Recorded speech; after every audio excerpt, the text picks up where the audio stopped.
Hello and welcome to Sound Off Sports. I'm your host, Mike Davis. Great show for you today. We're going to be talking about my main man, Saquon. Does he deserve to be MVP of the NFL? Plus, would you like to see the Chiefs three-peat? I know I don't. That and a lot more coming up right now on Sound Off Sports.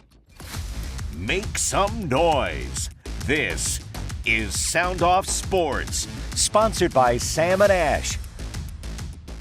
Hello and welcome to Sound Off Sports. Mike Davis here, joined by my main man, James Edward Berkman. The fourth, James. Good time of year, playoff football. Gotta enjoy all the excitement, the storylines, everything that's going on right now. I know we're going to be talking about my other main man, Saquon Barkley, a little later on the show, talking about whether he really deserves to be MVP of the NFL. He's a finalist currently, so we'll be talking about that. But first, we're going to start with storyline, something that everybody is consistently talking about when it comes to the NFL storyline. So the storyline of the Chiefs and a three-peat, is it something that we want to see? Is it something that people at home like you are rooting for? James, let's kick this baby off and hear what somebody at home, let's hear what Jay Murray has to say about whether he's rooting for the Chiefs to three-peat.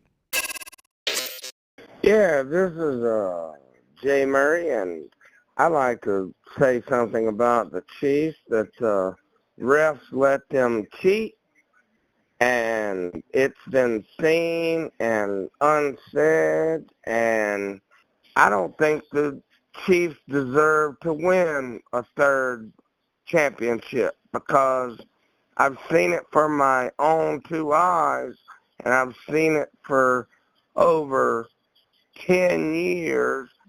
I was a security guard, and 3 days before the Super Bowl was played, it already had the inscription on the MVP trophy and the Super Bowl trophy of Chiefs and Mahomes MVP.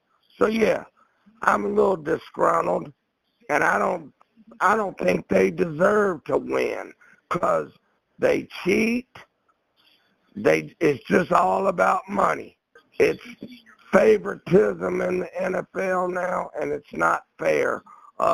The best team goes out there and goes nose to nose and knuckle to knuckle, and I beat you, not letting the refs cheat you out of a win. Disgruntled.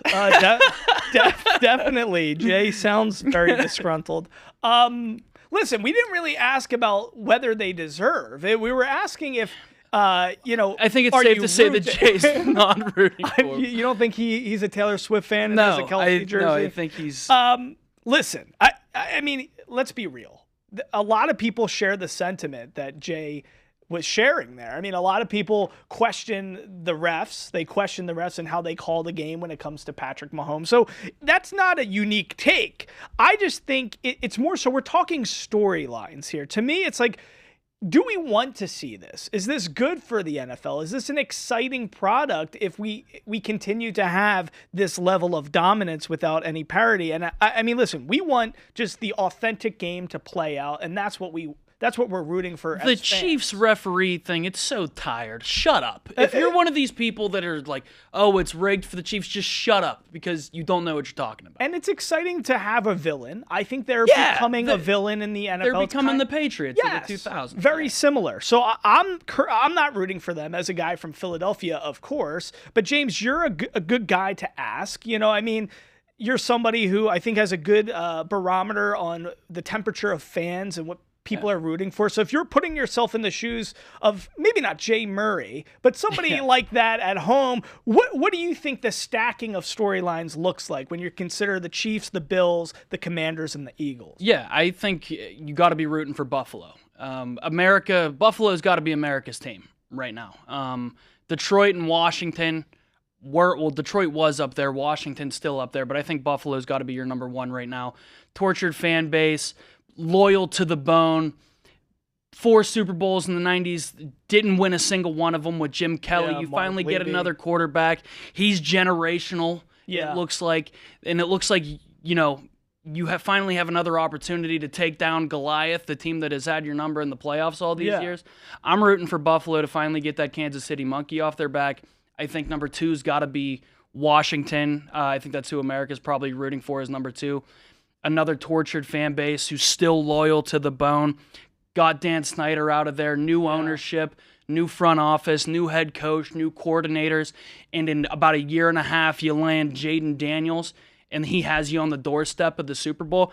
I think that's crazy. And then number 3, I would put Kansas City over Philly, but I don't think I share the same. To me, we're going to be talking about Saquon later. I think the Saquon stuff is electrifying. I think any kid at home, any older adult at home, I think it makes you have a childlike enthusiasm when you watch the sport of football and you see a guy like Saquon, who is in obscurity in New York, never realizing his potential, and finally he's just making the running back position sexy again, and it's exciting stuff. Real quickly, let's hear another take from somebody at home, because I'm curious what the people have to say. Go Birds! It's the Birds versus the referee. Listen, my thoughts as a football fan, it would be awesome to see a three-peat, That's never been done in history. That'd be pretty cool. But you know what? Go Birds! We have a lot of great callers here on this show. A lot of fun. That was your typical Philly. Listen, he's probably sipping some Wawa coffee, having a tasty cake. But so I think what that caller is alluding to is, yes, obviously he's a Philadelphia Eagles fan, but I guess there is something to be said about history being made with the Chiefs and never having a team three-peat, and to have that as a potential storyline.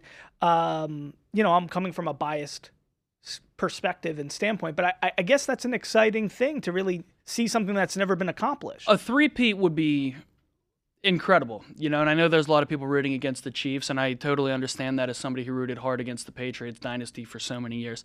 But a three-peat is unprecedented in the annals of NFL play. I think that would be crazy, but still number 3 on my list. I'm not rooting for Philly.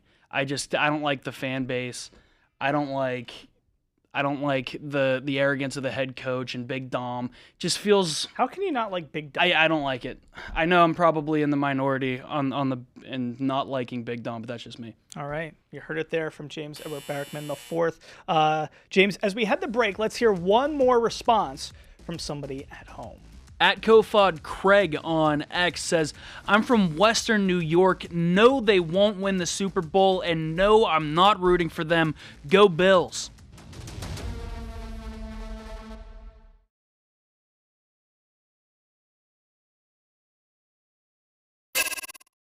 Hello, everybody. Welcome back to Sound Off Sports. Mike Davis here. I am joined now by a man who nobody resembles. Makes you think of the New Orleans Saints more than this guy, the great Deuce McAllister. He spent his entire career with the New Orleans Saints. He was the running back of my childhood with these Saints teams. It's a pleasure, it's an honor to be talking to the great Deuce McAllister ahead of Super Bowl 59. Deuce, how you doing this morning? Doing well. How are you doing, Mike? It's great to see you, Deuce. Listen, this is going to be the 8th time the Super Bowl's in the Superdome, 11th time in the city of New Orleans. You guys know how to do it. This is a community that comes together. We saw it after the Super Bowl win with Hurricane Katrina, and now coming off of the truck attack. Tell us a little bit about what the Super Bowl, the community coming together for a big, major worldwide event like this. What is it going to feel like this year? Well, it's going to be special, and, we can't wait to be able to showcase and host our city and just show people the resolve that we have as a organization, as a group of people, and just to show that one incident will not deter us from hosting events, and that's, kind of who we are, like you guys in Vegas, from a tourist standpoint, and this will not slow us down, and we're excited to be able to host our 11th Super Bowl, and, you can see the excitement as well throughout the city. You can actually feel it with the people, just some of the going about their business. You can see the signs going up. You can see the murals. You can see the banners being hung. So this city is ready to host the Super Bowl in a couple of weeks. I can't wait to see the two teams that are on that major stage. Of course, we just saw a little bit of footage. Caesars Superdome, a gorgeous arena, a venue. Deuce, tell us a little bit about this, because I think this year it's a fascinating season. There's a lot of powerhouses, and we've seen yourself as a running back. We've kind of seen the revitalization of this position. You know, coming out of Ole Miss, you're a two-time Pro Bowler, first-round pick. You spent your entire career with the Saints. You took the lead of that backfield after Ricky Williams was traded. But, you know, for a few years here, we've seen this running back position kind of be an afterthought. And now we see what Saquon Barkley has done with the Eagles. We've seen what Derrick Henry has done with the Ravens, even how James Cook is playing with the Bills. So tell us a little bit about the running back position in particular, and how much of an effect that's having on these teams where we see a premium at that position. Yeah, for a couple of years there, you see how the running back position was kind of devalued. And now with the guys like you just mentioned and some others having success, maybe that changes that, hey, I do need maybe a lead back, and, you know, I don't have to share the load as much. And the game, it evolves. The game evolves. And so you saw for so long maybe having little defenders and not having to defend the box. And, you know, that changed a little bit where a team say, hey, if you're going to play me this way, we're just going to run the football. And that's kind of what you saw this year. And so I'm proud. I'm pleased. I know a lot of questions, a lot of texts had to be answered by those guys that are playing in the current league. But I'm seeing that I'm happy to see that a more of a premium being put back on the guys that carry the football. And so to be able to host, hopefully, one of those teams that has that elite back, we're excited to do that here in New Orleans. Tell us a little bit about, you know, you were an honorary member of the Super Bowl champion Saints for Super Bowl 44 when they beat the Colts. We all remember that game, the Tracy Porter interception,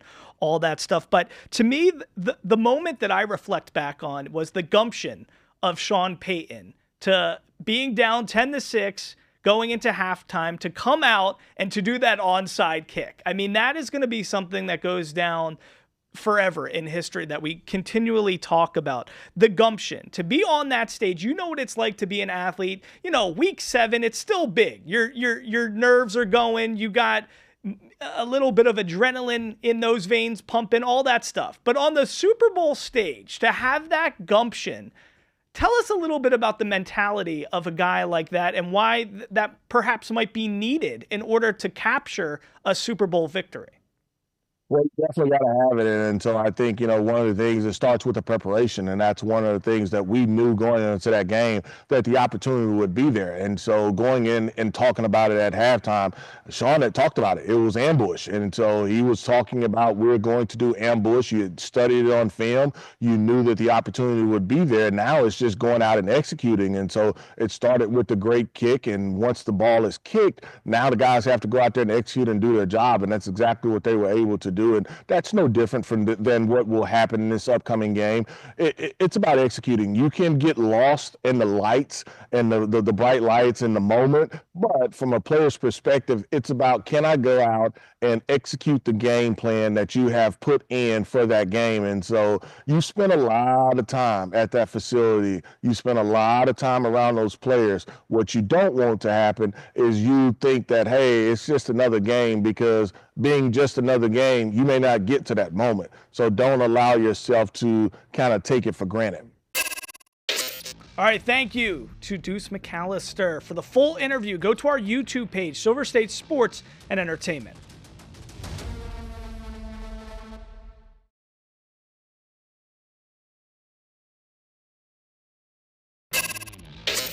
Should Saquon win NFL MVP? At Sean CPDX says, if he rushes over 130.5 yards next game, then yes. All right, well, it's a thing of beauty, seeing Saquon Barkley play the game of football. I certainly think he's the most electrifying and exciting player in the NFL currently. As we just heard there, we asked people at home, should Saquon Barkley win the NFL's prestigious MVP award?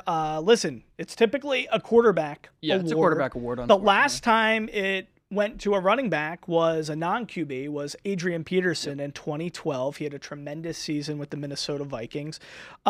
Listen, once again, coming from a biased perspective as a boy from Philadelphia who has rooted for the Eagles his entire life, I think Saquon deserves to win this. I think obviously right now the AP has named 3 people as finalists for this: Lamar, Josh Allen, and Saquon Barkley. Right. Saquon's probably going to win Offensive Player of the Year is how it's going to shake out. Right, I would assume that's But I really think if it's not Saquon for MVP, it should probably be Josh Allen. I think Lamar has a lot more help on that team. A lot of Pro Bowlers on the offensive and defensive side of the ball. Josh Allen has done a lot more with less, I believe. think it depends on what you believe the MVP award should be. Yes, and what should it actually be the person who is most valuable to their football team? Because in that case, then yeah, it probably should be Josh Allen. But if we're just going who had the best stats at the quarterback position, then it's got to go to Lamar. I think it's a combination. To me, what I love about the Saquon argument, if you will humor me for a moment, is, this is a guy who had tremendous ability, tremendous an ability to really play the position and impact the game, even on a meaningless roster, a meaningless situation, all that stuff. He comes to Philadelphia. I think if you watched Eagles games all year long, you would see this team is not where they're at without Saquon Barkley. It's just, this is all about fit, a guy who's playing at a high level personally and collectively. And I think that's really what this award should be about. It should be about somebody who fits the dynamic and flows with the team, and his injection is the motor that's keeping this team moving in a positive direction, but also he's highly achieving on his own personal 2 feet. So I think to become the 9th player in NFL history to go over 2,000 yards and to have 13 touchdowns, think about it. Hurts if he didn't get 14 rushing touchdowns at the one. Well, Saquon could be breaking LT's rushing record for TDs. So, that's exactly what I was going to say. So there's a lot of stuff like that on the line. And I just think when you see what he's done in the playoffs and how this team is, if he plays that last game of the year, he's maybe beating and breaking Eric Dickerson's rushing record. So it's one of those things where it's a perfect storm of a guy who's achieving crazy, ridiculous things on his own 2 feet. And he's also really the X factor that's propelling an entire football team forward. So, of course, the Lions are not going where they're going without Jared Goff. We saw the Dolphins can't play football without Tua. So it's the most important position. It's an important position, but I think we got to start recognizing when a player is taking it to a different level. This is not just Derrick Henry and how he's made the Ravens a tougher team to play. Saquon Barkley is literally the reason why this team is where they're at. Yes, they have a good defense. Yes, they have a lot of factors. They're not in the NFC Championship game. They're not potentially going to the Super Bowl without Saquon Barkley. It's just not happening. I agree with you 100%. But unfortunately, it's a quarterback award. I agree with you 100%. If Saquon had the touchdown numbers, and how many of which were stolen by the tush push on the goal line and at the one, then maybe he would have an argument if he was closer to 25 touchdowns, but only 13 rushing touchdowns. Yeah. Those aren't MVP numbers for a running back to overcome what Lamar Jackson is doing. And that's who my MVP pick would be. It's interesting. Let's hear what somebody at home has to say about Saquon. Should Saquon Barkley be the NFL MVP? I think Saquon Barkley is a beast. He deserved to win Eric Dickerson's record, and he got pulled because he was needed later in the playoffs. So listen, Saquon is getting a lot of love. He deserves this love. I think he has been the face of the NFL all season long. He's had his season's incredible, and Saquon might be one of my favorite players in the NFL. He's just maybe the greatest running back talent we've ever watched.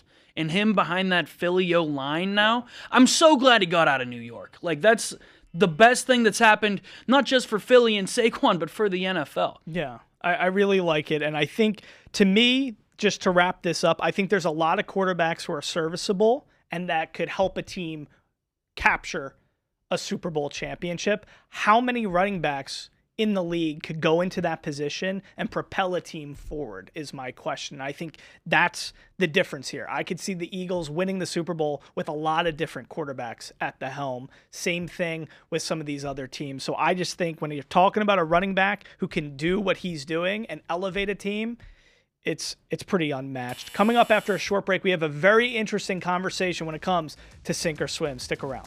Should Saquon Barkley win the NFL MVP? John Profeta on Facebook says no. Josh Allen.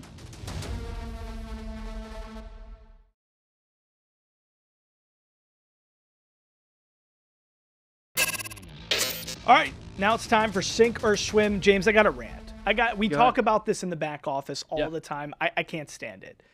Why can coordinators and coaches in the NFL be on the coaching candidate carousel and be interviewing for jobs? Meanwhile, their team is competing in the playoffs. We saw this with Ben Johnson, Aaron Glenn, Kellen Moore with Philly. I don't like this rule. I do not like how coaches have to bide their time between game prep and then also considering their future and trying to become a head coach for another organization. Makes zero sense.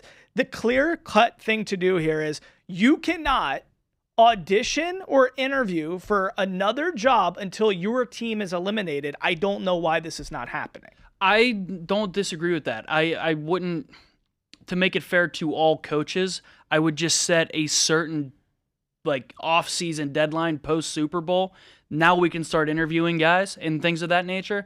Maybe I don't know what's the date of the Super Bowl this year, February 9th, maybe February 10th. Right. That's when everybody can start interviewing, and that's when the hires can go down. I think it's the same thing with the transfer portal in college football as well. Players shouldn't be allowed to enter to the transfer portal until after the national championship. I can't stand it. If Roger Goodell does one thing, please do this. Guys, thank you so much. We had such a great time with you here on Sound Off Sports. We'll see you next time here in the Den at Fox 5 Studios.